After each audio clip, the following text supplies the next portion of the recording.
नमस्कार दोस्तों, स्वागत है आज की इस वीडियो में।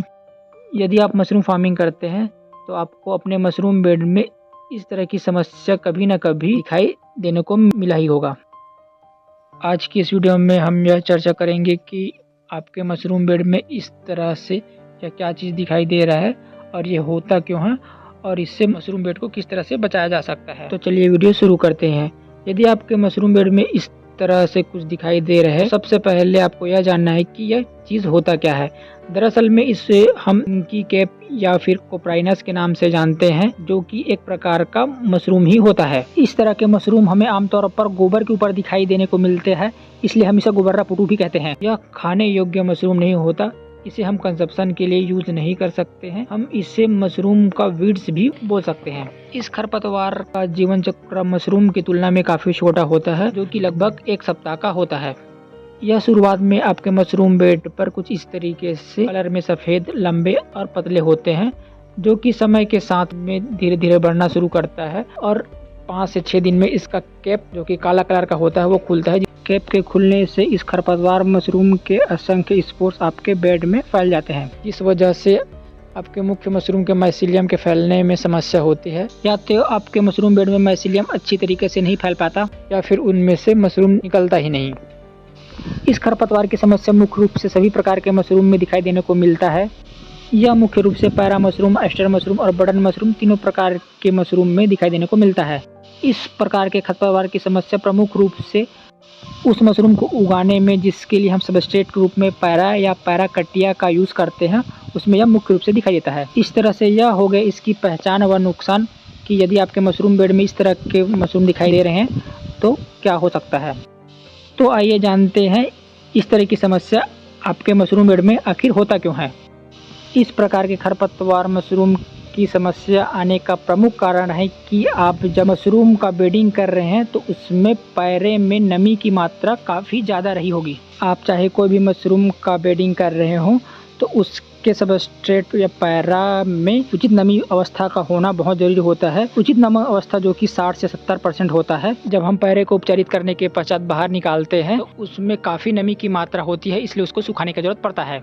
आप पैरा या पैराकटिया में उचित नमी अवस्था का चेक कैसे करेंगे, उसके लिए हमने अलग से वीडियो अपलोड किए हैं, एक बार विजिट जरूर कर लें। बरसात के दिनों में मशरूम फार्मिंग करते समय इसकी बहुत बड़ी समस्या रहती है कि सबस्ट्रेट को हम उचित नमी अवस्था तक किस तरह से सुखाएं, क्योंकि बरसात के दिनों में कई बार ऐसे होता है कि लगातार 8 से 10 दिन तक बारिश होता है, जिससे कि सनलाइट निकलता ही नहीं, इससे हमको पैरा सुखाने में दिक्कत जाता है। कोप्राइनस प्रजाति के इस खरपतवार होने का दूसरा कारण यह होता है का स्पॉन, कि कहाँ से आप मशरूम स्पॉन परचेस कर रहे हैं, किस संस्था से आप परचेस कर रहे हैं और उस संस्था का रिव्यू कैसा है। इन सब चीज की जानकारी लिए बिना ही आप किसी भी संस्था से मशरूम स्पॉन परचेस ना करें।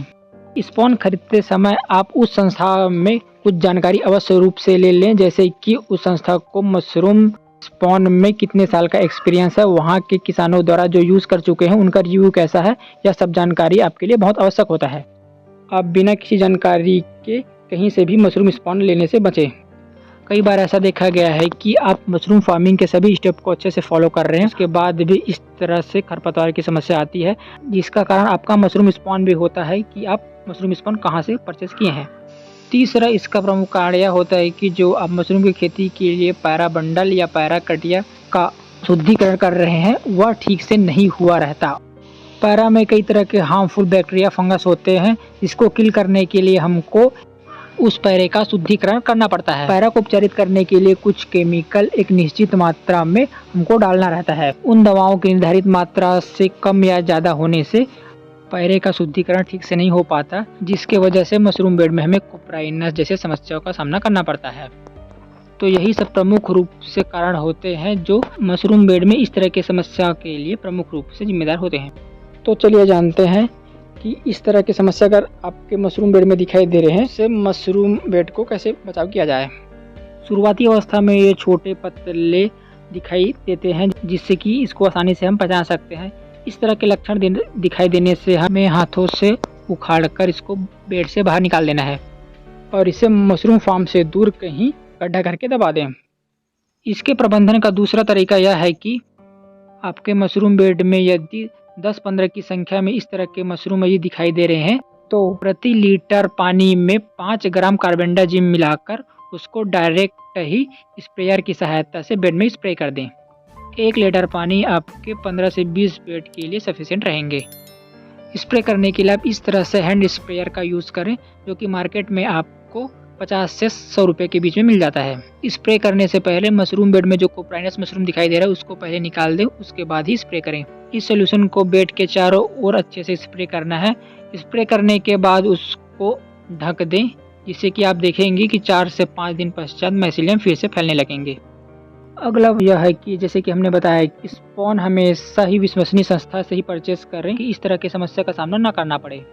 इस तरह की समस्याओं से बचने के लिए अगला तरीका यह है कि पैरा को अच्छे से उपचारित करें, उसके बाद उसको उचित नमी अवस्था तक सुखाएं, उसके बाद ही उसको बेडिंग करें, जिससे कि यह समस्या आपके मशरूम बेड में आए ही ना। तो इस तरीक़ा से इन बताए गए नियमों का पालन करते हैं तो आपके मशरूम बेड में यह समस्या आएगा ही नहीं। तो आज की वीडियो में बस इतना ही। आज की वीडियो में हमने जाना कि कोप्राइनस होता क्या है, कम मशरूम बेड पर क्या प्रभाव पड़ता है और इसका उपचार हम कैसे करते हैं।